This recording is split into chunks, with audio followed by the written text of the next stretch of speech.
राधे राधे। बात छोटी सी है मगर सोचने का नजरिया बदल जाएगा। आज का जो प्रसंग है वो भगवान पे अटूट विश्वास का है। एक गांव था, उस गांव में एक महिला रहती थी जो भगवान श्री कृष्ण की बहुत बड़ी भक्त थी। वो रात दिन जो है केवल भगवान का नाम लेती, भगवान की पूजा करती, दिया बत्ती करती और लोगों के यहाँ घर घर जाके खाना बनाती थी। तो वो जो है अपना जब वो होता फिर आके घर पे सारा ये भगवान के उसमें ही समय निकलता था उसका भक्ति में। तो एक दिन की बात है कि वो अपना सब काम करके और रात को जैसे ही वो सोने जाती है थोड़ी देर के बाद रात में उसको भगवान जो है वो स्वप्न देते हैं और स्वप्न में जो है उससे कहते हैं कि तुम ये गाँव छोड़ के चले जाओ क्योंकि कल जो है वो ये गाँव डूब जाएगा।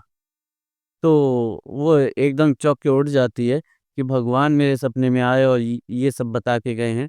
वो अगले दिन सुबह से जो है लोगों के जहाँ-जहाँ काम करती थी वहाँ-वहाँ जाती है, कहती है कि वो जो है ये गाँव डूब जाएगा, खाली कर दो, आज ये गाँव डूब जाएगा।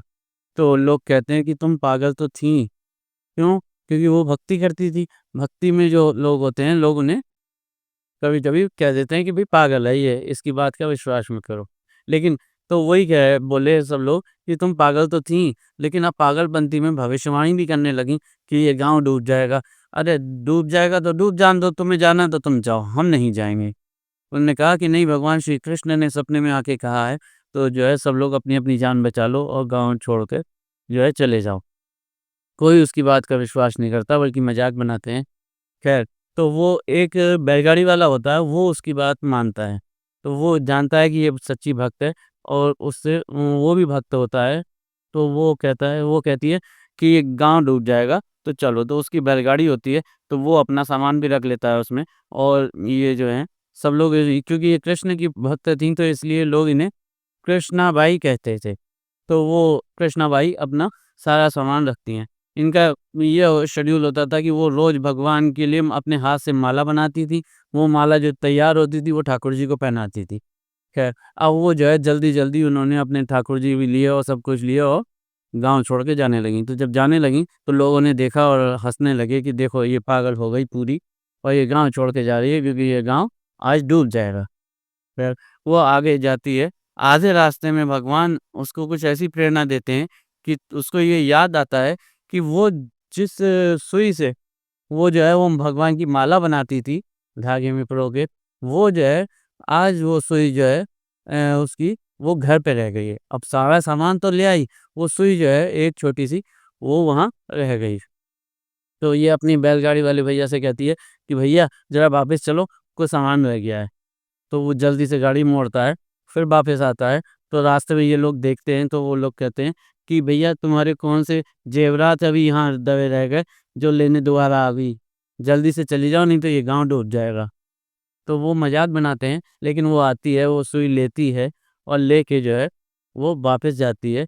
गाँव की सीमा से वो बाहर ही निकलती है, इतने में समुंदर की जो लहरें होती हैं, वो लहरें इतनी ज़ोर से उठती हैं, उसमें तूफ़ान आता है कि वो देखते-देखते वो भी और बैलगाड़ी वाले भैया उसके, वो दोनों जो है देखते रहते हैं कि उसमें जो है वो पूरा गाँव जो है वो डूब जाता है और सब लोग उसमें बह जाते हैं, सारा गाँव खत्म हो जाता है। तब जो है उसको ये लगता है कि देखो भगवान ने हमको ये बताया, हमने जो है इन लोगों की मदद भी करना चाहा, लेकिन वो ऐसा कुछ नहीं हुआ। तो आज का ये कहानी छोटी-सी है, लेकिन केवल इसका सार ये है कि भगवान पे जो अटूट विश्वास रखते हैं, तो वो भगवान भी जो है अपने भक्तों की लाज रखते हैं और अपने भक्तों को जो है वो पहले से हर समस्या से पहले आने से पहले आगाह कर देते हैं और उसके लिए तैयार कर देते हैं।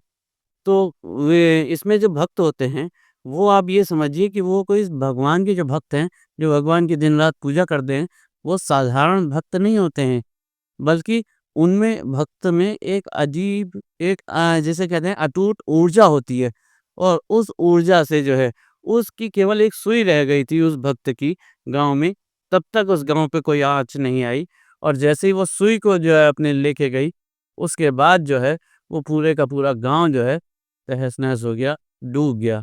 और इसीलिए जो है वो आपने देखा होगा कि जैसे वैष्णव होते हैं, वो वैष्णव जब तिलक लगा के निकलते हैं, तो लोग उनको ये नहीं कहते कि जैसे कोई जा रहा है हम और आप मिले तो नमस्ते कर ली, हाय कर ली, हेलो कर लिया।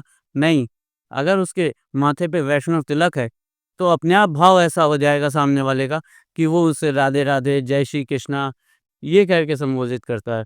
तो केवल वो ऊर्जा जो है वो भक्त की और उस चीज़ की ऐसी होती है कि वो भगवान उस ऊर्जा से जो है मतलब भक्त की ऊर्जा में भी भगवान का ही अंश होता है और भगवान की जो है सारी चीज़ें वो पूरा भगवान अपने भक्त की मदद करते हैं। तो ये कहानी छोटी-सी थी लेकिन बहुत गहरी बात कहती है। राधे राधे। हमारे चैनल को लाइक कीजिए, सब्सक्राइब कीजिए और ज़्यादा से ज़्यादा शेयर कीजिए।